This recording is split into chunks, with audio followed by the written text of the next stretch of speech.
আজ আমি তোমাদেরকে ওল মাখা করে দেখাবো। তো কে কে ওল মাখা খেতে ভালোবাসো আমার ভিডিওতে এক্ষুনি কমেন্ট করে দাও। আমার তো খুবই ভালো লাগে। আর বাড়ির গাছের ওল মাখা অসাধারণ। ঠিক আছে, বাজার থেকে কিনে সবাই খেতে পারে, কিন্তু নিজের বাড়ির গাছের যে ওল মাখা, কোনো কথা হবে না বস। তো চলো, এই দেখো জমিতে চলে এসেছি, ওল বের করার চেষ্টা করছি। আমি আমার দুই ছেলে মিলে বের করে নিয়েছি। তারপর দেখো কড়াইয়ে কেটে কেটে রাখছি, কলপাড়ে এসে জলের মধ্যে ভালো করে ধুয়ে নিচ্ছি। এই কড়াইয়েই আমি ওলটাকে সেদ্ধ করে নেব। তারপরেই দেখো সেদ্ধ হয়ে যাওয়ার পরে কি করছি, সর্ষের তেল নিয়ে বসে পড়েছি। লবণ, কাঁচা লঙ্কা আর মিক্সিতে হচ্ছে গোটা সর্ষে বেটে নিয়েছি।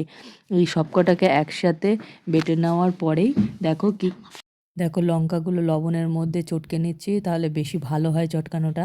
তারপরেই সর্ষের তেল নিয়ে নিলাম, সর্ষের তেল নেওয়ার পরে মিক্সি থেকে গোটা সর্ষে বাটাটা ঢেলে নিলাম, নিয়ে এখন ভালো করে চটকাচ্ছি। খুব ভালো করে চটকাচ্ছি, আর চটকাতে চটকাতে ভেতরে কিছু কিছু বড় বড় দানা আছে, সেই দানাগুলোকে ফেলে দেওয়ার চেষ্টা করছি। তারপর শ্বশুরবাড়িতে যে কজন আছে তাদের নামে নামে আমি ভাগ ভাগ করে গোল গোল দলা করে রেখে দিচ্ছি। আর এই দেখো, যারা টক খেতে চাও ওলের মধ্যে তারা খেতে পারো, আর যারা খেতে চাও না স্কিপ করে যাবে।